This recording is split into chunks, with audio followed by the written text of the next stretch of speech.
እሁድን አንድ ላይ ቀጥሏል። አሁን ደግሞ እዚህ ስቱዲዮ እንግዳ ጋብዘናል። ከእንግዳችን ጋር ቆይታ እናደርጋለን። ጆሞ ታሪኩ እንግዳችን ነው። ዲዛይነር ነው። የተለያዩ ስራዎችን ሰርቷል። በዓለም አቀፍ ደረጃ ስመጥር የሆኑ ስራዎችን ሰርቷል። እንኳን ደህና መጣ። እንኳን በደህና ጠበቃችሁኝ። ስለጋበዛችሁኝም አመሰግናለሁ። እናመሰግናለን። ጆሞ ብዬ ኬንያታ ልል ነበር። እኛ ሀገር ብዙ የተለመደ አይደለምና መጀመሪያ ከስምህን ጀምር። ጆሞ ለምን ተባልክ? እኔ እንደው ባጭሩ ለመናገር ኬንያ ነው የተወለድኩት፣ ግን አባቴ ምክንያት ነበረው እኔ ጆሞ ያለበት። ያው በጣሊያኖች ኢትዮጵያን ሲወሩ እዛ ተሰዶ ሄዶ ነበረ በህፃነቱ እና ለመጀመሪያ ጊዜ በልጅነቱ መጻፍና ማንበብ የተማረው ሬፊጂ ካምፕ ውስጥ ሆኖ ነበረ። ተመልሶ መጥቶ ተሾሞ ደግሞ ኬንያ ሲላክ ሚሊተሪ አታሼ ሆኖ ለሱ እነዚህን ሁለቱን ነገሮች አያይዞ ኬንያ ብዙ ለሱ ስላደረገች ስለመሰለው በዛ ምክንያት እኔን ጆሞ አለኝ። የኬንያ ማስታወሻ ብሎ ነው። ጆሞ ኬንያታ ብንልም ችግር ግን ጆሞ ኬንያታንም በቅርብ ስለሚያውቅ ለዛንም ታሪክ ስለሚያውቅ ሪዝኑ ከሌላ ስም የመረጠበት ይህንኑ ጉዳይ ነው። ኢትዮጵያና ኬንያ በንጉሱ ዘመን በጣም ቅርብ ሪሌሽንሽፕ ስለነበራቸው በዛ ምክንያት።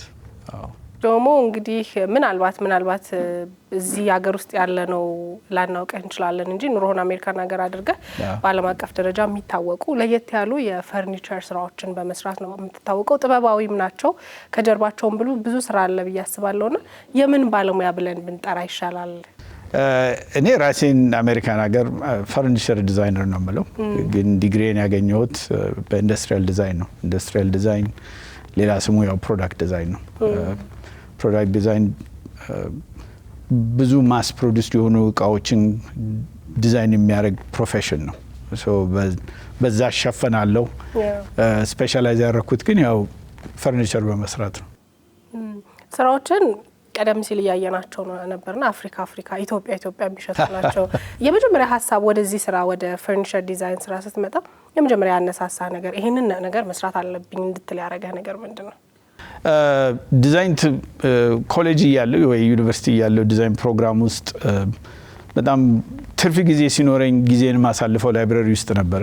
እንግዲህ እኔ ኮሌጅ በፈረንጆች አቆጣጠር ከ1987 እስከ 93 ነበርኩ።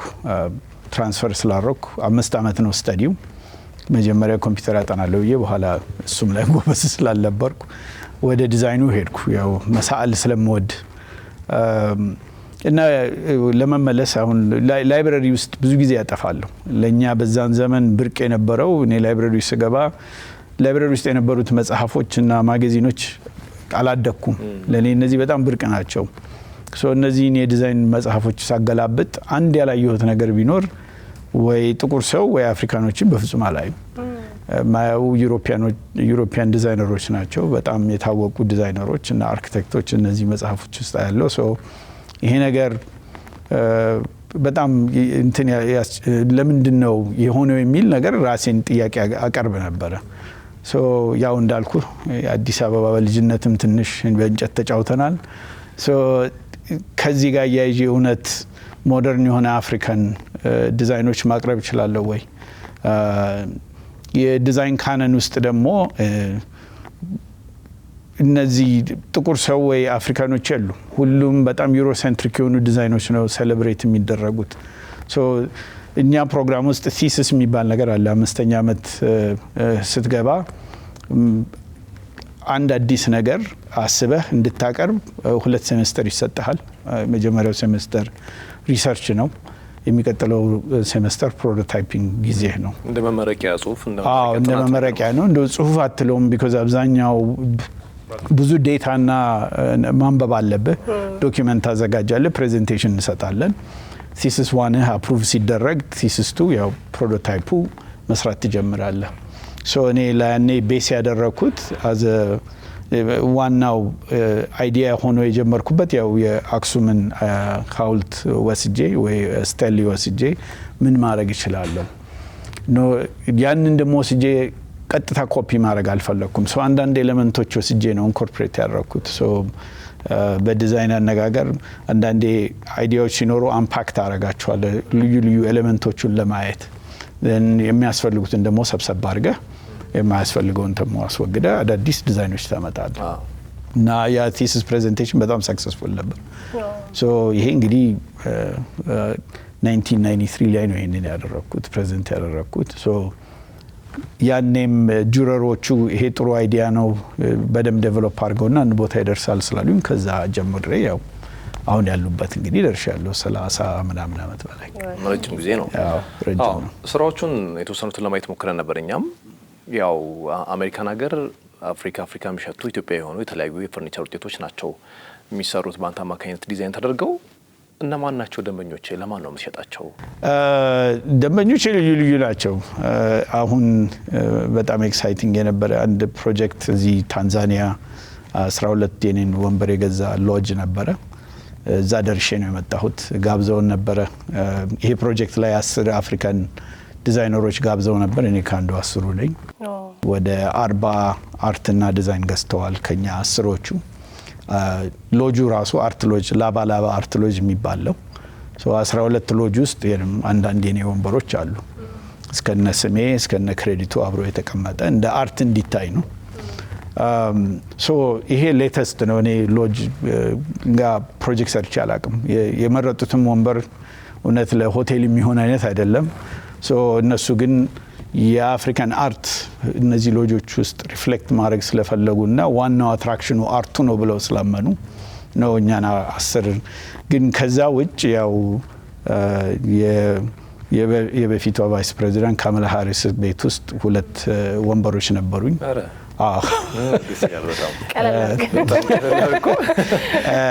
እነሱንም አግኝቼ ያው አመስግነውኛል ለዲዛይኑም። ያው አብሬም የተነሳሁት ፎቶግራፍ አለ።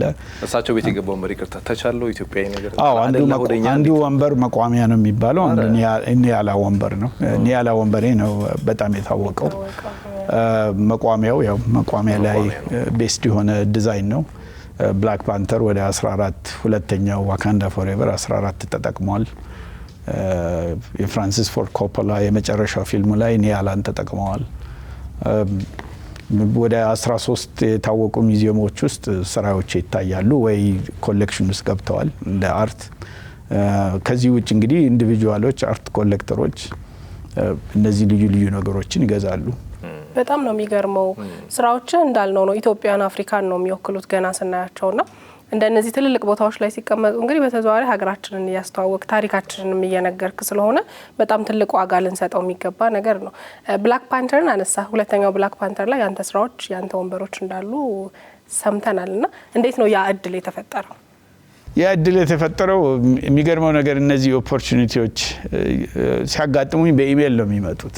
እነዚህ ሰዎች በአንድ ምክንያት ወይ ጉግል ላይ ፈልገው እኔ የሚመስለኝ ወይ ሞደርን አፍሪካን ፈርኒቸር ብለው ሰርች ሲያደርጉ ከመጀመሪያዎቹ ከሚወጡት የኔ ስለሆነ ኢሜል ነው የላኩልኝ። በመጀመሪያ እነሱ እንደሆኑም አላወኩም። ለፊልም ሴት እንፈልገዋለን ብቻ የሚል ነበረ። በኋላ ልጄ ነው የነገረኝ። ኢሜሉን ሜንሽን ሳደርግ ኤምሲዩ ማለት ማርቨል ሲኒማቲክ ዩኒቨርስ ነው፣ ከነሱ ነው ኢሜል ያገኘው ነገር ሲለኝ ያው ተመልሼ 1-2 ኢሜል ኤክስቼንጅ ካደረግን በኋላ ያው ኮንፈርም አደረጉ ለብላክ ፓንተር እንደሆነ። 12 ዕቃ ነው መጀመሪያ የጠየቁት። ደን ተመለሰው 2 ሞር 5 ልዩ ዲዛይን 14 ፒሶች ተጠቅመዋል ለስቴጅ ዲዛይን እና 13ቱን ገዙ እና 13ቱን እንግዲህ ወደፊቱ ቲቪ ሲሪስ እንሰራ ልንጠቀምበት እንችላለን በሚል ነው የገዙበት ምክንያት እንጂ ፊልሞች ይከራያሉ እንጂ አይገዙም እቃውን ብዙ ጊዜ። ምን አይነት እቃዎች ናቸው እንደው የምታስታውሳቸው? 4 በርጩማዎች ስማቸው አንዱ ቡራቲ ነው። ሄድሬስት ቦራቲ የሚባለው እሱ ኢንስፓየርድ የሆነ ነው። አንዱ ዶጎን ነው፣ በዶጎን ስቱል ኢንስፓየርድ የሆነ ነው። አንዱ አሻንቲ ነው፣ በአሻንቲ ስቱል ከጋና። ዶጎን እስከ ማሊና ቡርኪና ፋሶ፣ ያው ቡራቲው ከኛ ከኢትዮጵያ ነው። ሙቀጫው 2 ነገሮች መርጅ ያደርጋል። የኔክ ብሬሶች ናይጄሪያ የሚገኘው እና ከኛ ሙቀጫ ጋር እና ኒያላ ወንበሩን ተከራዩ። ቶታል ኦፍ 5 ግን ቮሊዩሙ ይለያያል። ባላንስ ሲሰራ የኛ ይበልጣል። ኒያላ ወንበር አንተም በተደጋጋሚ ታነሳዋል። እንግዲህ በጣም ተፈላጊውም በጣም የተሸጠውም ይመስለኛልና እሱ ነው የታወቀው ወንበር ዩኒክ ስለሆነ ይመስለኛል። እንግዲህ ብላክ ፓንተር በጣም ዝነኛ የሆነ ፊልም ነው ዓለም ላይ። እንደው እንዴት ነበር? ጥሩ ከፈሉ? ስራዎችም ውድ አይደለም። ይገርማል። እንደዚህ አይነት ኦፖርቹኒቲዎች ስታገኝ እነሱም ያውቃሉ አንተ እዛ ይሄንን ፕሮጀክት እንደምትፈልገው። እንግዲህ ስለዚህ ኮራ ይላሉ። አዎ ኮራ የሚሉት ያውቃሉ። የኔጎሺዬሽኑ ፓወር በእነሱ ሳይድ እንደሆነ በእኔ ሳይድ አይደለም።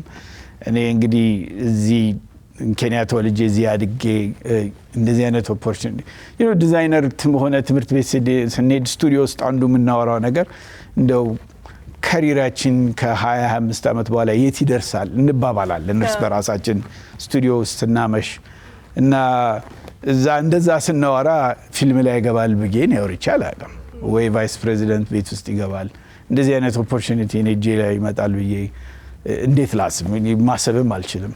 ወይ ሙዚየም ይገባል።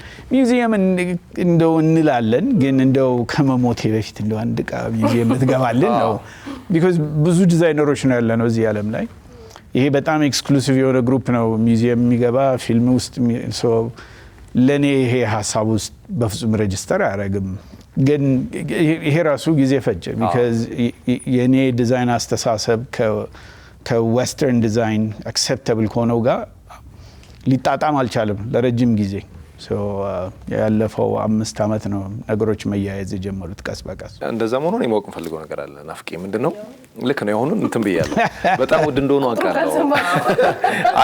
አለቀህም ነው የፊልሙ ይቅር ችግር የለውም ግን በጣም ጊዜ የሚወስዱ ስራዎች ናቸው። በጣም ትልቅ ፈጠራ የሚወስዱ ስራዎች ናቸው። አድካሚ ናቸው ይታወቃልና ውድ ቢሆኑ ብዙ አይገርምም። እና እስቲ ከፊልሙ ውጪ ለሽያጭ የቀረበ ውድ የተባለው የስራው ውጤት ስንት ሊባል ይችላል? እንግዲህ ጋለሪ ሪፕሬዘንት ስለሚያደርገኝ እነሱ አንዳንዱን ቁጥር ይይዙታል። አርት ኮሌክተር ብቻ ነው የሚልኩት። እንግዲህ ለሚውዚየም በጣም ኤክስፔንሲቭ የተባለ የተሸጠ 60,000 ብር ወንበር ነው። $60,000 እነዚህ ግን እንደ አርት ነው ኮሌክት የሚደረጉት።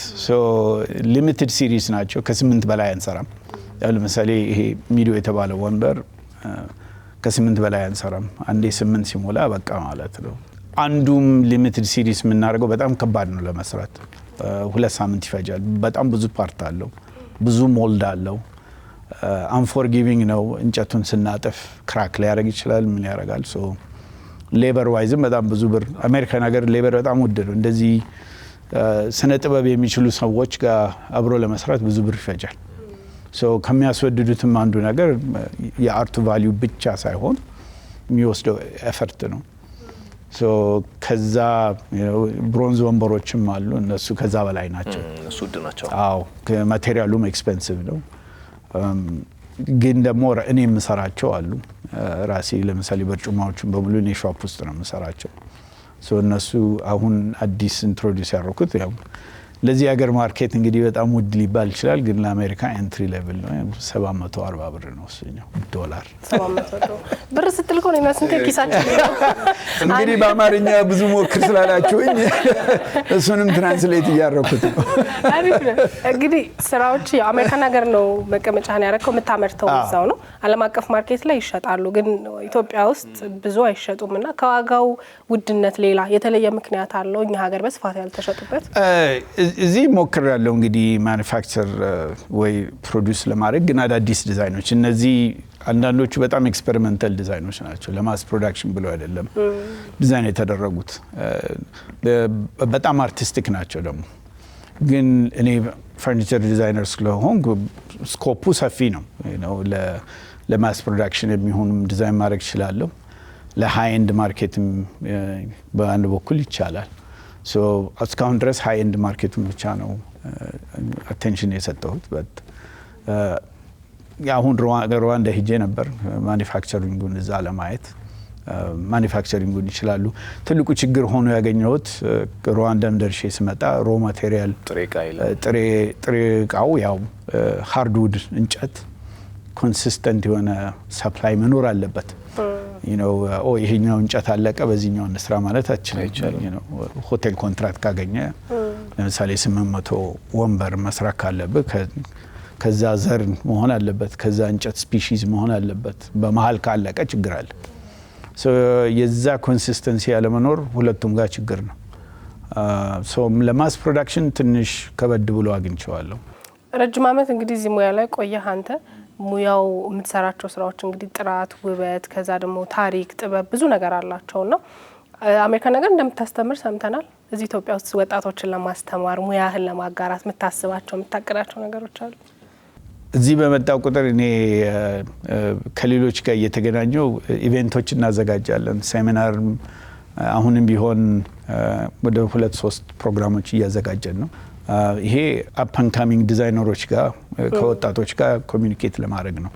እኔ ደግሞ የተማርኩትን ለማሳለፍ ነው። አሜሪካን ሀገር ሌክቸር እንዳደረግ ልዩ ዩኒቨርሲቲ ጋብዙኛል። ሙዚየሞችም እንደዚሁ ፓነል ዲስከሽን እንድናደረግ ከሌላ ዲዛይነሮች ጋር አንዱ የምናደርገው ነገር ያው የቅድም ሜንሽን ያደረኩት የዌስተርን አስተሳሰብ ብቻ ዲዛይን እንዳልሆነ አንዱ በጣም አድቮኬት የማደርገውና እንዲለወጡ በጣም ኢንጌጅ የማደርግበት ሬዲዮም ማጋዚኖችም ኢንተርቪው ሲያደርጉኝ ሁሌ ሜንሽን የማደርገው ነገር ቢኖር ዲዛይን የዌስተርን ሶሳይቲ ነገር ብቻ እንዳልሆነ ብዙ ልዩነት አንዱ የሚያደርገው ነገር አሁን እኛ ሀገር አንድ ማህበር እንሰራ ምናምን በሸክላ ቢሰራ እነዚህ ይህንን የሰሩት ሰዎች እዛ ላይ አይፈርሙም ስማቸውን። ስለዚህ ይሄ እውቀት የለም። የዌስተርን ዓለሙ ደግሞ መጀመሪያ ሴሌብሬት የሚያደርገው ዲዛይነሩን ነው። ዲዛይነሩ ሁሉም ነገር ላይ ይፈርማል። እኔ የሰራሁት ይላል፣ ከኔ ጭንቅላት ነው የወጣሁት ይላል። እዚህ ደግሞ ካልቸራችን እንደዛ አይደለም። እኔ ይሄንን ሁለቱን አዛምጄ ይሄንን ኤክስፒሪየንስን እየመጣው እዚህ ስመጣ እናቴ በህይወት አለች። እሷን ልጠይቅ ስመጣ እነዚህ ነገሮች ከማውቃቸው ጓደኞች አርቲስቶች ጋር አብረን ሼር እናደርጋለን። ያው አሁን ስትነግረንም እንደሰማሁት ያን ጽሁፎችንም ለማየት እንደሞከርኩት ጆሞ ኬንያታ ፓን አፍሪካኒዝም ላይ ያላቸው ሚና ይታወቃል። አሁን ስሙም ተጽዕኖ ሊያደርግብ ይችላል። መላክ ያወጣው ምዕራባውያን አፍሪካ ላይ ያላቸውን እይታ ለመቀየር የምታደርገው ትግል ቀላል አይደለም ይመስለኛል። በተለይ ከዚህ ከፈርኒቸር እኛ ከምንጠቀምባቸው እቃዎች ጋር በተያያዘ የኋላ ቀርነት ሐሳብ እነሱ ጋር ያለ ይመስለኛል። አሁንምና እየተለወጠ ነው ግን ቀላል አይደለም ማለት አልነበረም። ይሄ ሚስኮንሰፕሽን በጣም ነበር። ለዚህ ነው እኔም ጊዜ ፈጀብኝ እዚህ ጋር ለመድረስ። በጣም ግን እንደ ሀገር የሆነት የሚያኮራ ነገር ነው። በጣም አመሰግናለሁ። ኢትዮጵያንም ነው ሪፕሬዘንት የምታረገው የምትወክለው፣ ኢትዮጵያንም ነው አፍሪካንም ነው የምትወክለው። ስራዎች ሲታዩ ገና የተለዩ ናቸው እና እኛንም ኢትዮጵያንም ስላስጠራ ልናመሰግን ልናከብርህም ይገባል። ወደፊትም እንግዲህ በእርግጠኝነት እኛ ሀገር ላይ ያሉ የተለያዩ ሆቴሎች፣ ሎጆች፣ መንግስታዊ ተቋማትም ሊሆኑ ይችላሉ እኛን የሚሸቱ እንደነዚህ አይነት የፈርኒቸር ውጤቶችን ይጠቀማሉ ብዬ አስባለሁ። ምክንያቱም የተለየ ነው እና የሆነ ሆቴል እንድትሰራለት ሲያናግር ለሱ ብቻ የምትሰራለት ነው። እኔ ጋር አታየውም፣ ደግመህ ስንታየው ጋር አታየውም እና የተለዩ መሆናቸውም እንግዲህ በጣም አሪፍ ነው ብዬ አስባለሁ። በእርግጠኝነት እንድታስቡበት ነው ወደፊት እንግዲህ በጣም የእውነት ነው። ብዙኛ የሚመስሉ ነገሮች ያስፈልጉናል። አሁን ሆቴል ለስራ ያሉ ሰዎች ከኛ የተሻለ ሀሳብ ይሰጡ ይችላሉ። ብዙ የፈርኒቸር ውጤቶች ከውጭ ይመጡ ናቸው፣ ምንም ጥያቄ የለውም። ከውጭ ሀገር ኢምፖርት አድርገው የሚገቡ እና እንዳልኩ ቅድም ምዕራባውያኑን የሚመስሉም ጭምር ናቸውና እነሱ ላይ ትልቅ ነገር እንጠብቃለን ወደፊት። እንግዲህ ትንሽ ስራዎችን እያየን የተወሰኑ ስራዎች አምጥተናል እዚህና እያየ ምን እንዳነሳሳህና ትንሽ ስለ ስራዎቹ ያው ብዙ ናቸው ያንተ ስራዎች የተወሰኑትን እያየን አሁን ሶሎ ሾው አድርጌ ነበረ ፊላደልፊያ። የኔ ጋለሪ ዌክስለር ጋለሪ ይባላል እና ይሄ ጀክስታፖዝድ ከሚባል ሾው ነው። ጀክስታፖዝድ አንድ ነገር ከጎኑ አድርገ እያነጻጸርክ ማሳየት ማለት ነው። ይህንን ሾው ያደረግንበት አንዱ ምክንያት ለማስተማሪያ እንዲሆን ብዬ ነው። መቋሚያ ብል ብዙ ሰው መቋሚያ ላያቅ ይችላል አሜሪካኖች። ያደረግነው እዚህ ሾው ላይ እኔን ኢንስፓየር ያደረጉ ነገሮች ከጎኑ እያደረግን አቀረብን። እንደውም አንዱ ምክንያት ከፍ ያለው መቋሚያው ትንሽ ከፍ ይላል። ያው እኔን ኢንስፓየር ያደረገ ነገር ከኔ እቃ በላይ አድርገን በአክብሮት በመስጠት የሙሉ ታይትሉ የጀክስታፖዝድ ዊንዶው portal to African design ነው ያለው so portalu is that window so communicate እነኚህን ያበረከቱት ሰዎች ጋር visually communicate እያረኩ ነው የኔ በዚህ ጀነሬሽን የሰራሁት ከዚህ ወስጄ ይሄ ወንበር ነው በማለት በደንብ አለ ይሄ በርጩማ ዱካ ብለናል ዱካ 1 and 2 ዱካ ነው የሚባለው አንዱ ትልቁ ችግሬ by the way እነዚህ ነገሮች ሪሰርች ሳደርግ ጽሁፍ ማግኘት ነው so በአማርኛ ተጽፎ የአዲስ አበባ ዩኒቨርሲቲ ቁጭ ብሎ ሊሆን ይችላል ኦንላይን ግን እኔ አሜሪካ ስኖር ለማግኘት በጣም ነው የሚከብደኝ ኮምቢኔሽን ነው ከእግሩ እንደምታየው ከስሩ እንደ ኖርማል በርጩማ ፍሌር አውት ያደርጋል so ሁለቱን አይዲያዎች ወስጄ አንዳንዴ መርጅ አደርገዋለሁ so ሁለቱን ኮምባይን አድርጌ የሰራሁት ነው ዳይሬክት ኮፒም አይደለም ግን አንዳንዴ ፊውዥኖች ይኖራሉ ከልዩ ልዩ አይዲያዎች ጋር የራስህንም ሐሳብ ተጨምርበታል ትክክል እስቲ ሌላኒ ዶጎን የሚባለው ነው height adjustable ነው so እዛ ጋር ትንሽ ቀዳዳ አለ so ፒኑን ታወጣውና ከፍ ታረግና ይሄ ሙሉ በሙሉ በፕላይውድ ነው የተሰራው ፒኑ ብቻ ነው ከሶሊድ እንጨት የተሰራው እንጨት አይመስልም ግን ሲታይ ፔንት ሳረገው አይመስልም እንጂ ናቹራል ፊኒሽ ያለው ብታዩት የፕላይውድ መስመሮች ታያለ ያምራል በጣም ሙሉ ዲጂታል ፋብሪኬሽን ነው ይሄ ለምሳሌ ይሄ ነው ሚዶ ወንበር አይገርምም ሚዶ ሲባል ግን የጠበቅኩት ማበጠሪያው እንደዚህ ነበር ማረል ማይ ከላይ የሆነ ነገር እንጂ ይሄ ማበጠሪያው እግር ይሆናል ብዬ አልጠበቅኩኝም ግን በቃ አንተ ሳትኖር አንተ በሌለህበት ማንንም ሀበሻ ወይንም ማንንም አፍሪካዊ ቢያየው በቃ የኛ እንደሆነ በደንብ ያውቃል ሶ ይሄ በጣም ሳኒታይዝ አድርጌው ነው ብዙ አይነት የሚዶ ዲዛይኖች አሉ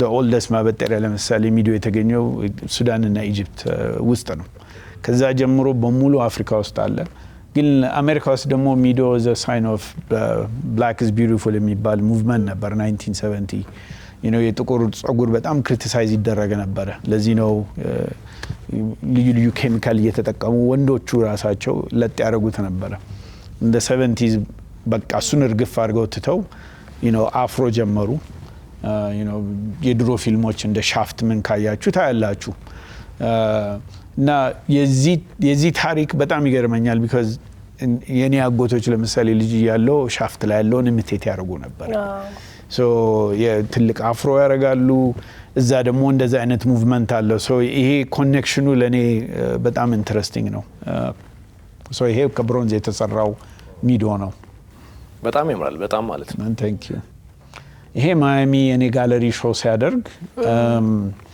ሰባቴኔን ዲዛይኖች ስለሚያሳዩ እስኪ ዋልፔፐሩን ዲዛይን አድርግልን ሲሉ ሚዶ ኦልሬዲ ስላለ as an idea ሚዶ 12 ወይ 13 ሄር ስታይሎች አምጥቼ ከኔ ሚዶ ሲሉዌት ጋር ኮምባይን አድርጌ የሰራሁት ዋልፔፐር ነው እዛ ጋር የምታዩት ካቢኔት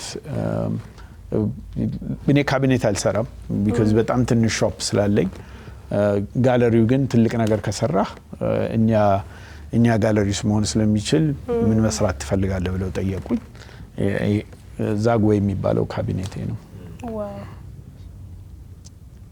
ባለው በርጩማዬ ነው እና ኢንስፓየር ያደረገው የዙሉ ሃት ነው እና ከላዩ ላይ ፓተርኖች አሉት ከሴንተር ከመሃሉ ጀምሮ ፍሌር አውት የሚያረጉ በጣም ፋሲኔት ነው ያረጋኝ እንዴት አድርገው እንደሚሰሯቸው እነዚህን ጎጆዎች so አንዳንዴ ዝም ብለህ በመስመር እየሳልክ ስትጫወት አይዲያዎች ዴቨሎፕ ያደርጋሉ አሁን እንደዚህ አይነቱ በጣም ከባድ ነው ሪሌት ለማድረግ አርኪቴክቸር ነው ኢንስፓየር ያደረገው ሪዛልቱ ደግሞ የዛ ኤግዛክት ኮፒ አይደለም ግን ለኔ እነዛ መስመሮችና ፓተርኖች ወደ ኢንስፒሬሽን ለዚህ በጣም ያምራል ይሄን ቼር የሚል ዴቨሎፕ አድርጌ ወደ ኬንያ ሄደ ማለት ነው ፋይናል እና ይሄ ወንበር ኢንስፓየር ያደረገው ቅድም ሜንሽን ያደረኩላችሁ አዲስ ኪዳን አምባይ እሷ ወንበር ዲዛይን አድርጋ የተወቹኛ ስቱዲዮ ነበረ 2008 ውስጥ እና ሁሌ እሱን እያየው ያው የራሴን ጓደኛ ስራ እንግዲህ ኮፒ አላረግም እንዴት ነው ሪኢማጂን ላረግ የሚችለው የሚል ብዙ አስተሳሰብ ነበረኝ ሶ የሷ ዲዛይን ሪቨርስ ነው ያደረኩት መቀመጫው ስታቲክ ነው። ባክሬስቱን ግን ታወጣዋል። ይሄ አንዱ ባክሬስት ነው። ሶ ብዙ ባክሬስት ዲዛይኖች ሊኖሩ ይችላሉ። የማሳይን ሺልድ ሼፕ ነው ያዘው። ስታወጣው እንደ ቶተም ዲስፕሌይ ታደርገዋለህ። ሶ እኔ ብዙ እንደዚህ አርቲስቲክ የሆኑ ነገሮች አልሰራም። ይሄ አንዱ ነው። ኤክስፐሪመንታል ስራ ልትለው ትችላለህ። ሶ ወደ 100 በላይ ፓተርኖች ዴቨሎፕ አድርገው ከ100ዎቹ 3ቱን መርጬ ነው ፕሮዲዩስ ያደረኳቸው። በጣም ደስ ይላል። በጣም የተለዩ ስራዎች ናቸው። እኛም እንደ ኢትዮጵያዊ እንግዲህ አንተ የኛ ስለሆንክ እንድንኮራ ነው ያደረከን። መላው ጥቁር ነው የወከልከውና እነ CNN ሌሎች ትልልቅ ዓለም አቀፍ ሚዲያዎችም ላይ ቀርበሃል። ብዙ ጊዜ እንዴት ነው እኛ ይሄ ራሳችንን ማድነቅ ላይ የራሳችንን ማወቅ ላይ ደካማንን ብያስባለውና በእጅ ያዙት ወርቅ ሆነብላል። እስከዛሬ ለምንድን ነው ያላከበር ነው ስራህንም አንተንም እስከዛሬ ለምንድን ነው ያላወቅ ነው ጆሞን የሚል አይነት ስሜት ተሰማኝ። አሁን ስራዎችን ሳይና አሁንም ማረፈድም ስለተገናኘን በጣም ደስ ብሎኛል። በጣም አመሰግናለሁ። በእርግጠኝነት ብዙዎች እነዚህን ስራዎች ሲያዩ ማያውቁ ሰዎችም ጭምር ወደፊት በስፋት ኢትዮጵያ ውስጥ ይሄንን የሚሰሩ ሌሎች በጣም ብዙ አንተን የሚመስሉ ወጣቶች እንደሚመጡ አንጠራጠርም። እስካሁን ስላረከው የኔም ተስፋ ይሄ ነው። በጣም ጥሩ። እስካሁን ስላረከው ተጋድሎ ግን እኛ እናመሰግናለን እንደ ቻናል ዋን እናመሰግናለሁ። ስለዚህ ወደፊት ልክ እንደ ብላክ ፓንተር ባሉ ትልልቅ የገዘፉ ስራዎች ተሰርተው በእግዚአብሔር ፈቃድ ዳግም እንገናኛለን የሚል ምኞት አለን፣ ተስፋም እናደርጋለን። ዛሬ ለነበረን ቆይታ ግን ከልብ አድርገን እናመሰግናለን። አመሰግናለሁ። እኔ የምትለው ነገር ካለ በመጨረሻ እድል እንስጥ። አይ ይሄንን ፕላትፎርም ስለሰጣችሁኝ አመሰግናለሁ። ያው የኔ ተስፋ እንደኔ ብዙ ከዚህ ሀገር እንዲወጡም ከአፍሪካም እንዲወጡም ነው። አንዱ ቅድም ሜንሽን ያደረኩት ዲዛይን ካኖኑን ለውጠ ነው የሚቀጥለው ጊዜ መጽሐፎች ስናገላበጥ የኛን መሰል ሰዎች ሆፕፉሊ እናገኛለን። በጣም እናመሰግናለን። ከዲዛይነር ጆሞ ታሪኩ ጋር የነበረን ቆይታ ይሄንን ይመስል ነበር። እንደወደዳችሁት ምንም ጥርጥር የለንም። ሌሎች የእሁድን አንድ ላይ ፕሮግራሞቻችን ይቀጥላሉ። መልካም እሁድ፣ መልካም ጊዜ።